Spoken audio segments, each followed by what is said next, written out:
Adiala jail سے سابق وزیر اعظم عمران خان کا ایک پیغام سامنے آیا ہے جو پاکستان میں منصوبہ بند فوجی آپریشنز پر بہت سنگین سوالات اٹھا رہا ہے۔ تو آخر ان آپریشنز کی مخالفت ہو کیوں رہی ہے؟ چلے اس پیغام میں جو دلائل دیے گئے ہیں انہیں ایک ایک کر کے سمجھتے ہیں۔ تو اس پیغام کی شروعات ہوتی ہے ایک بہت ہی بنیادی خیال سے: فوجی آپریشن کسی مسئلے کا حل نہیں ہوتا۔ یہ ایک سادہ سا جملہ لگ سکتا ہے، لیکن دراصل یہ اس پوری دلیل کی بنیاد ہے کہ طاقت کا استعمال امن لانے کے بجائے تنازع کو اور زیادہ بھڑکا دیتا ہے۔ تو سوال یہی اٹھتا ہے کہ اس پیغام کے مطابق یہ فوجی آپریشنز آخر اتنے نقصان دہ ہیں کیوں؟ آئیے اس کی وجوہات کو ذرا گہرائی میں دیکھتے ہیں۔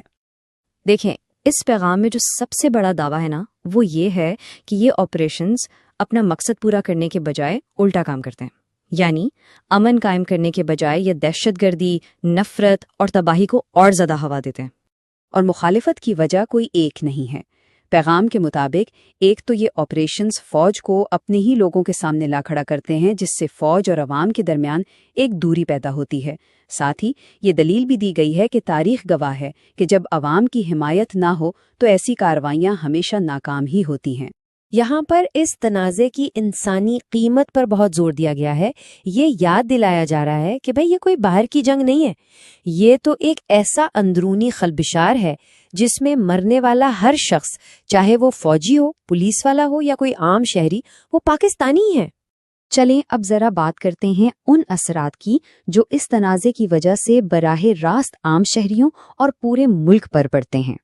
یہ ایک بہت ہی سنگین نقطہ ہے۔ پیغام میں کہا گیا ہے کہ ان آپریشنز کی سب سے بھاری قیمت کون ادا کرتا ہے؟ عام شہری، جنہیں اکثر کولیٹرل ڈیمیج کا نام دے کر بس نظر انداز کر دیا جاتا ہے۔ ان کی جانیں بھی جاتی ہیں اور وہ اپنے ہی ملک میں پناہ گزین بننے پر مجبور ہو جاتے ہیں۔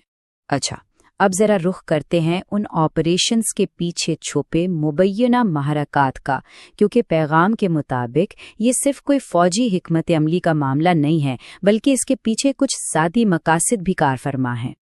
یہ ایک بہت بڑا الزام ہے جس میں یہ دعویٰ کیا گیا ہے کہ ملک کی سیکیورٹی پالیسی قومی مفاد کے بجائے ذاتی مقاصد کے لیے بنائی جا رہی ہے۔ اس پیغام میں دو خاص مقاصد کی طرف اشارہ کیا گیا ہے۔ پہلا تو یہ کہ خیبر پختونخوا میں تحریک انصاف کی حکومت کو کمزور اور غیر مقبول بنایا جائے، اور دوسرا مغربی لابیز کو خوش کر کے عالمی سطح پر حمایت حاصل کی جائے۔ یہ جو اقتباس ہے یہ ان الزامات کی سنگینی کو بالکل واضح کر دیتا ہے۔ یہ الفاظ بہت براہ راست اور سخت ہیں اور اس پیغام کے لہجے کو بھی ظاہر کرتے ہیں۔ ان الزامات کے بعد پیغام میں ایک متبادل حکمت عملی کا خاکہ بھی دیا گیا ہے، اور اس کے لیے موجودہ صورتحال کا موازنہ پچھلی حکومت کے دور سے کیا گیا ہے۔ یہاں دو بالکل مختلف ادوار کا تقابل کیا گیا ہے۔ پیغام یہ کہتا ہے کہ ایک طرف خان کا دور تھا جس میں امن اور بات چیت پر زور تھا، اور دوسری طرف آج کا دور ہے جس پر الزام ہے کہ حالات کو جان بوجھ کر خراب کیا جا رہا ہے۔ یہ ایک بہت ہی دلچسپ نقطہ ہے۔ ذرائع میں سال 2025 کا ذکر ہے اور کہا گیا ہے کہ پاکستان میں دہشت گردی کے ریکارڈ واقعات ہوئے ہیں، جو کہ ظاہر ہے ایک مستقبل کا سال ہے۔ تو اس سے یہ لگتا ہے کہ یا تو یہ کوئی ٹائپنگ کی غلطی ہو سکتی ہے یا پھر مستقبل کے خدشات کو ماضی کے سیگے میں بیان کیا گیا۔ اچھا، یہاں ایک اہم وضاحت بھی کی گئی ہے۔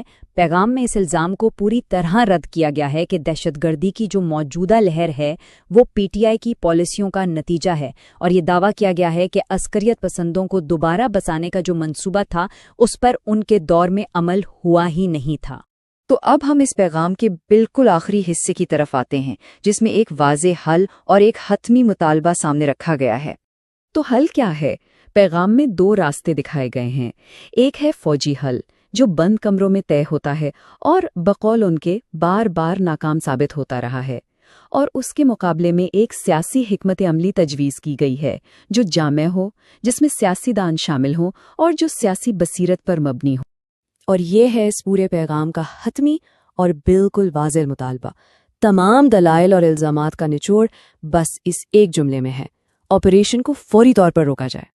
تو ہم اس تجزیے کو اس ایک بڑے سوال پر ختم کرتے ہیں: اگر طاقت کا استعمال مسئلے کا حل نہیں ہے تو پھر پائیدار امن کے لیے ایک حقیقی سیاسی راستہ کیسا دکھتا ہے؟